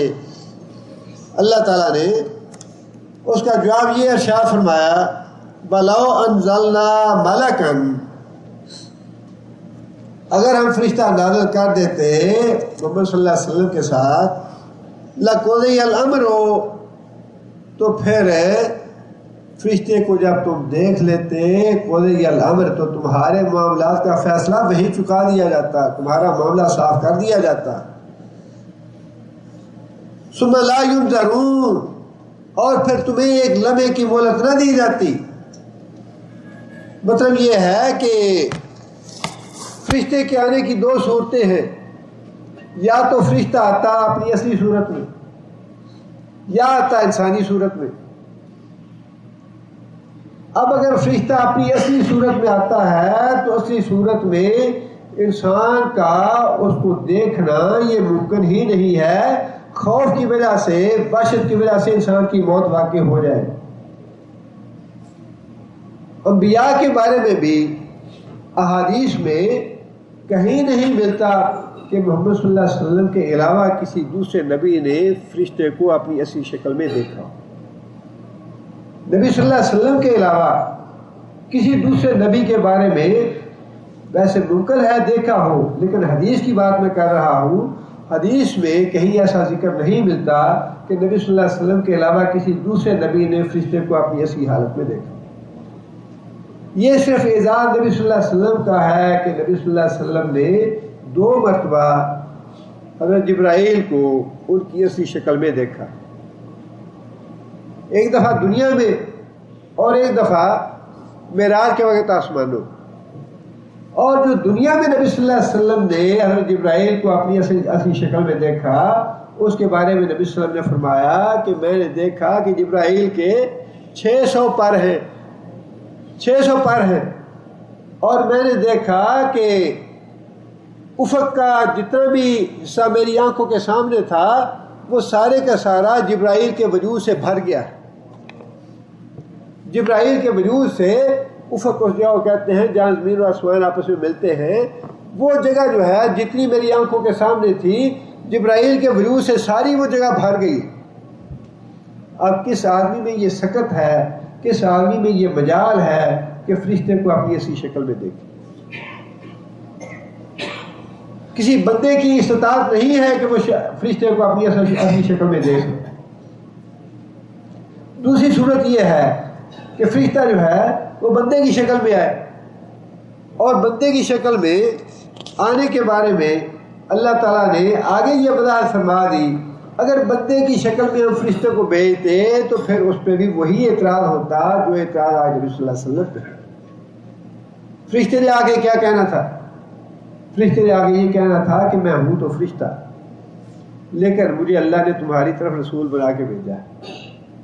اس پہ کیا اعتراض ہوتا ہے کہ ہم تو بشر ہیں، بندے ہیں، اللہ نے فرشتے کو رسول بنا کیوں بھیج دیا؟ اب تو نبی صلی اللہ علیہ وسلم کو یہ اعتراض ہے کہ تم بشر ہو، بشر ہو گے تم اللہ کے رسول کیسے ہو گئے؟ نبی صلی اللہ علیہ وسلم پہ تو یہ اعتراض ہے کہ بشر ہو کے، ہم جیسے آدمی ہو کے کھانا کھانے والا، پانی پینے والا، سونے والا، جاگنے والا، بچوں والا، بیوی والا، ہر طرح کے بشری تقاضے تمہارے اندر موجود ہیں، تم رسول کیسے ہو سکتے ہو؟ اور اگر فرشتہ انسان بن کے آتا تو اللہ فرماتے ہیں کہ اس پہ بھی تمہارے اعتراض یہی ہوتے، ایمان تم اس پہ بھی نہ لاتے۔ فرمایا وَلَوْ جَعَلْنَاهُ مَلَكًا لَجَعَلْنَاهُ رَجُلًا، اگر ہم اس کو بناتے فرشتہ ہم نازل کرتے رسول کے طور پہ، لَجَعَلْنَاهُ رَجُلًا، تو ہم اس کو کیا بناتے؟ مرد بنا کے بھیجتے، فرشتے کی صورت میں نہیں بھیج سکتے تھے، اسے تم دیکھنے کی شکل نہیں رکھتے۔ اور اگر آدمی آتا تمہارے پاس تو کیا ہوتا؟ لَلَبَسْنَا عَلَيْهِمْ مَا يَلْبِسُونَ، لبسنا لباس ہے، یہ لباس کو لباس کیوں کہتے ہیں؟ لبس کا معنی ہوتا ہے ملا ہوا، یہ چونکہ جسم کے ساتھ ملا ہوا ہے کپڑا، اس لیے اس کو لباس کہا جاتا ہے۔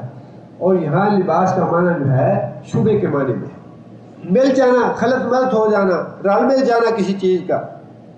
لَلَبَسْنَا، ہم تمہیں شبے میں ڈال دیتے، علیہم، ان کو یعنی کافروں کو، ما یلبسون، جس شبے میں اب یہ پڑے ہوئے ہیں، جس شبے میں اب یہ نبی صلی اللہ علیہ وسلم کے بارے میں پڑے ہیں کہ یہ بندہ ہو کے رسول کیوں بن کے آ گیا، بشر ہو کے رسول بن کے کیوں آیا، اب تمہارا یہ اعتراض ہے۔ اور اگر فرشتہ آتا تو اس پہ بھی تمہارا یہ اعتراض ہوتا کہ تم فرشتے بن کے ہماری طرف رسول کیوں آئے۔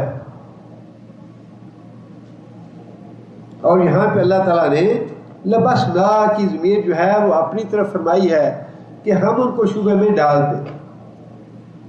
اللہ تعالیٰ تو ہادی ہے، ہدایت دینے والے ہیں، اللہ گمراہ کرنے والے نہیں، لیکن اللہ تعالیٰ وہاں ضمیر اپنی طرف پلٹاتے ہیں جب معاملہ ایسا ہو کہ ایک آدمی گمراہی کا راستہ اپنے لیے طے کر لے، گمراہی کے راستے میں بڑھتا چلا جائے اور اس کی واپسی کے دروازے بند ہو جائیں، تو پھر اللہ فرماتے ہیں کہ ٹھیک ہے، جو راستہ تم نے اپنے لیے منتخب کیا ہے ہم اسی راستے کی سہولت تمہیں دے دیتے ہیں، اسی راستے کے اسباب اور وسائل اللہ مہیا کر دیتے ہیں اس کو۔ اس لیے اللہ نے یہ بات ارشاد فرمائی کہ ہم تمہیں اسی طرح شبے میں ڈال دیتے جس طرح تم آج محمد صلی اللہ علیہ وسلم کے بارے میں شبے میں پڑے۔ اور پھر اسی سورہ کے جہاں سے 8واں پارہ شروع ہوتا ہے وہاں بھی اللہ تعالیٰ نے ایک جواب دیا ہے اس کا، وَلَوْ أَنَّنَا نَزَّلْنَا عَلَيْهِمُ الْمَلَائِكَةَ، اگر ہم ان کی طرف فرشتے بھی نازل کر دیتے، وَكَلَّمَهُمُ الْمَوْتَ، اور وہ فرشتہ آ کے ان مردوں سے باتیں کرتا، ان کے مردوں سے باتیں کرتا، مطلب یہ ہے کہ واضح طور پہ اپنی آنکھوں سے اپنی کانوں سے سب کچھ دیکھتے فرشتہ آیا ہے اور اس نے مردے سے یہ بات کہی ہے کہ یہ محمد صلی اللہ علیہ وسلم اللہ کے رسول ہیں، واضح طور پہ وہ مردوں سے بھی کہا کہ یہ بات کہتا، وَحَشَرْنَا عَلَيْهِمْ كُلَّ شَيْءٍ قُبُلًا، اور جتنے بھی مطالبے انہوں نے کیے ہیں سارے کے سارے ان کے سامنے رکھ دیتے، مَا كَانُوا لِيُؤْمِنُوا، پھر بھی یہ ایمان لانے والے نہیں تھے، انہوں نے طے کر لیا کہ ہم نے ایمان لانا ہی نہیں ہے۔ جب انسان اس حالت میں پہنچ جائے تو پھر اللہ ہدایت کے دروازے بند کر دیتے ہیں اور پھر اللہ کی مشیت گمراہی کے راستے پہ اس کے ساتھ چلتی، گمراہی کے وسائل اور اسباب اللہ اسے مہیا کر دیتے ہیں۔ اس لیے اللہ نے فرمایا کہ ہم اس کو اسی طرح ہم ان کو شبے میں ڈال دیتے جس طرح یہ آج محمد صلی اللہ علیہ وسلم کے بارے میں شبے میں پڑے۔ پہلے اللہ تعالیٰ نے توحید کے دلائل دیے اور اس کے بعد اللہ تعالیٰ نے نبی صلی اللہ علیہ وسلم کی رسالت کے بارے میں جو اعتراضات تھے ان کے بارے میں ارشاد فرما رہے ہیں، اور پھر آخرت میں آگے چل کے آخرت کے بارے میں بھی جو اعتراضات ہیں ان کا بھی ذکر آئے گا انشاءاللہ۔ سبحان ربک رب العزت عما یصفون وسلام علی المرسلین۔ پڑھنا چاہتے ہو بیٹے؟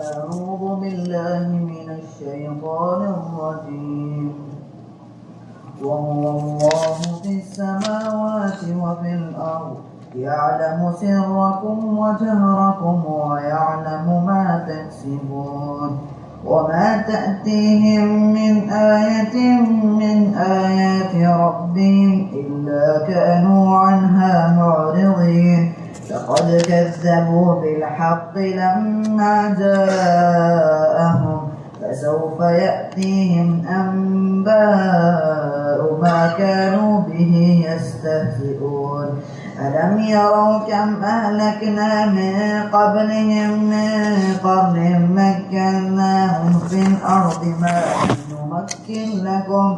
ما لم نمكن لكم وأرسلنا السماء عليهم مدرارا وجعلنا الأنهار تجري من تحتهم فأهلكناهم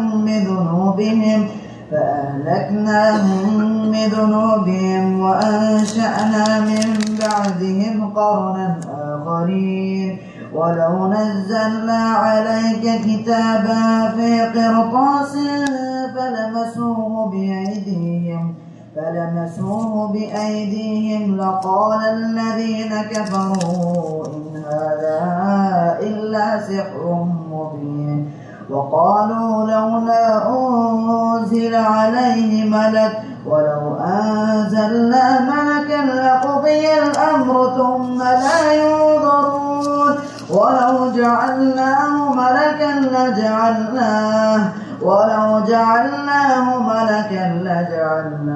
رجلا وللبسنا عليهم ما يلبسون.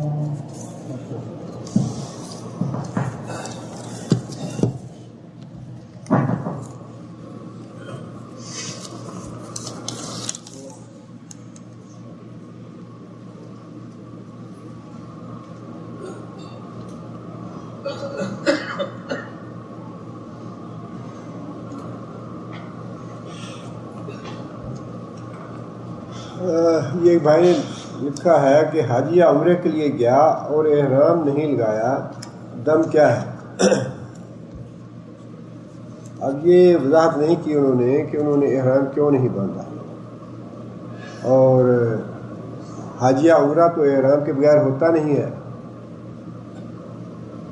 اگر انہوں نے میقات کراس کیا ہے، پہلی بات تو یہی ہے کہ میقات جو ہے وہ بغیر احرام کے، جس آدمی کی عمرے یا حج کی نیت ہو، بغیر احرام کے میقات اسے کراس نہیں کرنا چاہیے۔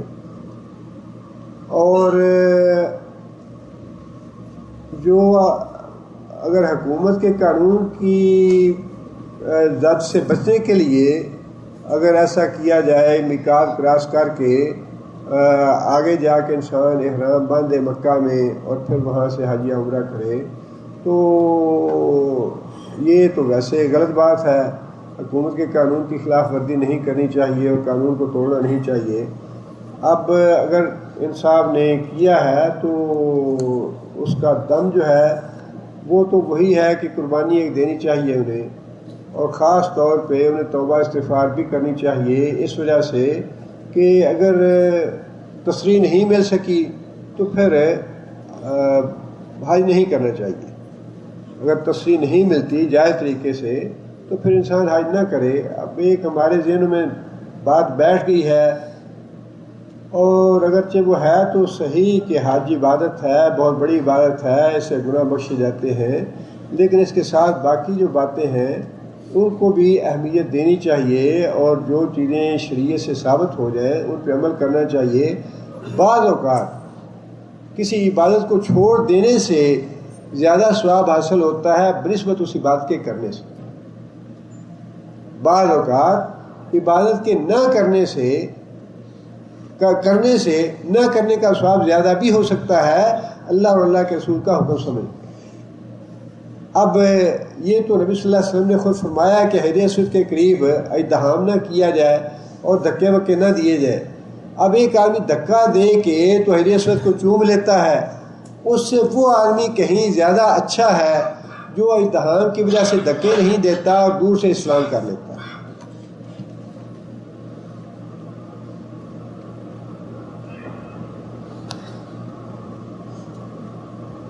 کیا فرض یا نوافل نماز میں سورہ فاتحہ کے بعد 3 بار قل ہو اللہ پڑھ کر کوئی دوسری بڑی صورت پڑھنا جائز ہے؟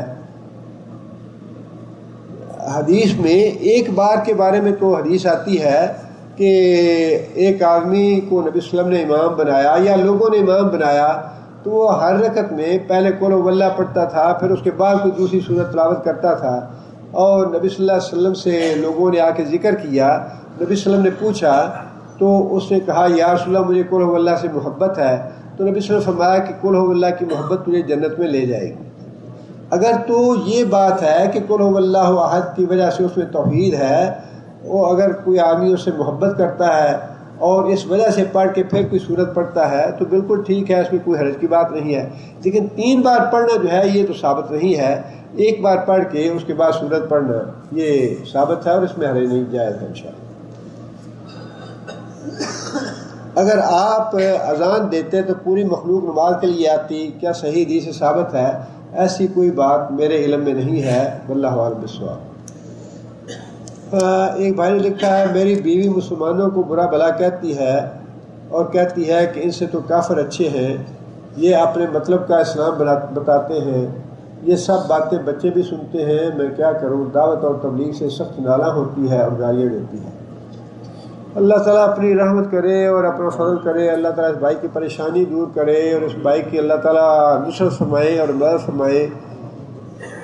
اصل بات یہ ہے کہ یہ مسئلہ جو ہے نا شروع تو ہوتا ہے کہ جب ہم لوگ رشتے کرتے ہیں اس وقت یہ دیکھیں اپنے بچوں کے لیے کہ دیندار گھرانے تلاش کریں، لڑکیوں کے لیے بھی اور لڑکوں کے لیے بھی۔ جب یہ اس طرح کے ان جوڑ رشتے مل جاتے ہیں، ایک مواحد ہے دوسرا بدعتی ہے یا مشرک ہے، تو پھر اس طرح کے مسائل گھروں میں پیدا ہوتے ہیں اور یہ بڑے تکلیف دہ مسائل ہیں۔ اب اس کے علاوہ تو اس کا کوئی حل نہیں کہ آدمی صبر کرے اور اللہ تعالیٰ سے مدد کی دعا مانگے اور گاہے بگاہے اپنی بیوی کو تعلیم دیتا رہے۔ یہ تعلیم اور تربیت کرنا اصل میں تو ماں باپ کا حق تھا، جو ماں باپ نے نہیں کی، اور پھر جب نکاح یا رشتہ ہوتا ہے اس وقت ممکن ہے ہماری بھی وہ تعلیم و تربیت اس وقت نہ ہو، ہماری بھی سمجھ وہ نہ ہو اور ہم وہ رشتے کر لیں، بعد میں حالات ایسے پیدا ہو جاتے ہیں، اس صورت میں بچے ہو جاتے ہیں۔ طلاق دینا ویسے بھی اور کئی مسائل کو جنم دیتا ہے اور وہ اس کا حل بھی نہیں ہے، لہذا اس کا حل یہی ہے کہ آدمی صبر کرے، اللہ تعالیٰ سے نصرت کی دعا کرے اور پھر گاہے بگاہے جیسے بھی ممکن ہو سمجھاتا رہے دین کے حوالے سے۔ اور اگر کہیں پہ ماحول جو ہے وہ بڑا اثر انداز ہوتا ہے انسان پہ، خواہ مرد ہو یا عورت ہو، اگر کہیں ممکن ہو اس بھائی کے لیے کہیں خواتین کے درس کا اہتمام ہوتا ہو تو ایسے حلقے میں انہیں ضرور شریک کریں۔ ماحول کے سے انسان بہت زیادہ متاثر ہوتا ہے اور بعض اوقات انسان میں تبدیلی آتی ہے ماحول کے بدلنے سے۔ انسان کو کوئی مالی نقصان پہنچے اور اس کی سوچ اس جانب مبذول ہو جائے کہ اللہ کی کوئی نافرمانی یا سنت سے اعراض کی یہ سزا ہے، یہ بالکل مطلوب ہے۔ یہ صرف یعنی اس کا معاملہ دین میں کیسا ہے، دین میں معاملہ اس کا اچھا ہے، بلکہ یہ مطلوب ہے بلا نذیقنہم من العذاب الادنی دون العذاب الاکبر لعلہم یرجعون۔ ہم دنیا میں چھوٹی چھوٹی سزائیں تمہیں دیتے رہتے ہیں اور وہ اس مقصد کے لیے دیتے ہیں تاکہ تم ہماری طرف رجوع کرو، توبہ کرو، استغفار کرو۔ اس لیے یہ سوچ پیدا ہونا تو مطلوب ہے کہ جب انسان پہ کوئی تکلیف آئے، کوئی بیماری آئے، کوئی پریشانی آئے، انسان کو سوچنا چاہیے کہ کون سی مجھ سے غلطی ہوئی۔